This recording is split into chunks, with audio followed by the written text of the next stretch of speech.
An illegal market or black market is one that revolves around burgled goods.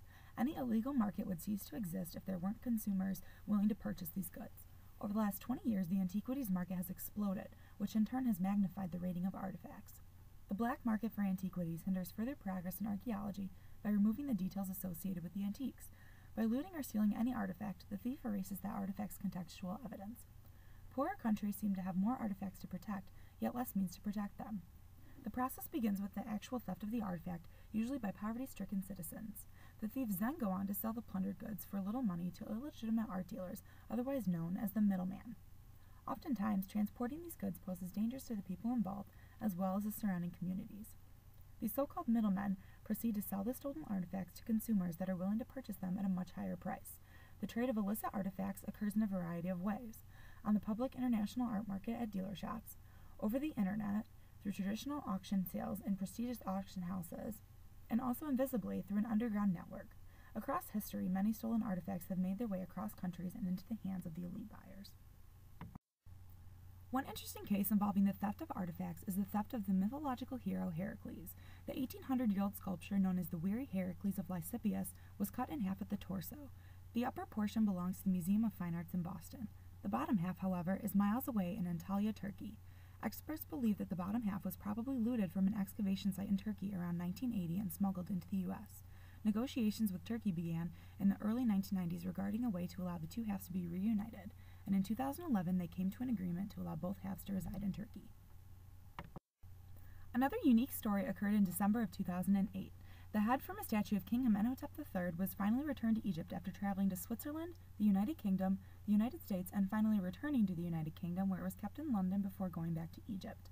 The head that was returned, however, is part of a much bigger ring of smuggling that goes as far back as 1992, when antiquities restorer Jonathan Tokely Perry was smuggling artifacts out of Egypt. He is said to have taken 35 artifacts from the burial site of Hateb-Ka in Saqqara.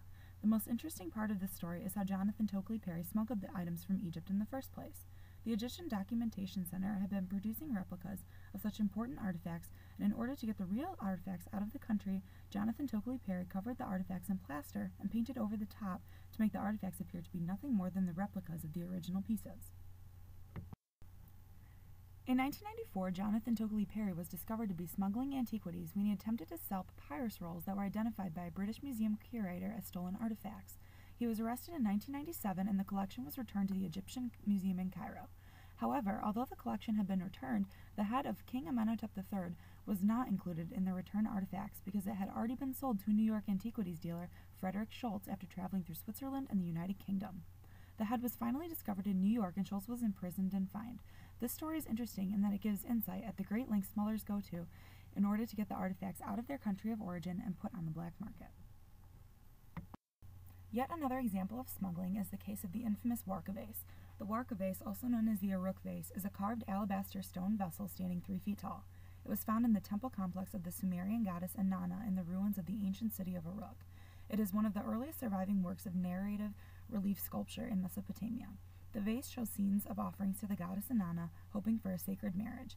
This was one of thousands of artifacts which were taken during the 2003 invasion in Iraq at their National Museum. The vase was later returned by 3 men in their 20s to avoid legal ramifications. The vase was returned to the museum in many pieces, but the museum confirmed that it would soon be restored to its original condition. Another case involving the theft of ancient antiquities occurred with the Tang Dynasty sarcophagus, which dates back to around 750 AD. It was returned to China recently from the United States. The sarcophagus was stolen in 2006 from Wu's tomb in Xi'an. The stone coffin, weighing 27 tons and standing 2 meters high, was traced to a businessman in Virginia who purchased it for $1 million. Reliefs of flowers and maidens cover the outside of the sarcophagus, making it a rare cultural relic with much historic value. After a few negotiations, the owner agreed to return the artifact, and it is now in a museum in China. Tong Mingkang says pillaging at archaeological sites and smuggling of relics has become rampant in recent years. Many believe this is due to the prosperous global economy, but law enforcement and antiquity protection agencies are working hard to put an end to it. Lastly, there have been many cases of stolen coins or rare currency pieces. Ancient Greek silver and gold coins that were listed in the original Italian inventory of the Benghazi treasure were looted from Libya in May of this last year. These coins, along with other priceless statues and jewelry, were held in a bank vault and stolen during Libya's recent civil war. In this case, the looters drilled through the concrete ceiling of the vault and took the most valuable of the items. Some of the coins were excavated from eastern Libya, while some of the statues and jewelry dated back from later periods. Libya is working on creating a strong cultural administration to keep all of its treasures safe. After countless incidences of stolen cultural artifacts throughout history, several international conventions have taken place in order to solve the problem. The first of these was created in 1954 in response to extensive looting that took place during World War II. It is called the Convention for the Protection of Cultural Property in the Event of Armed Conflict.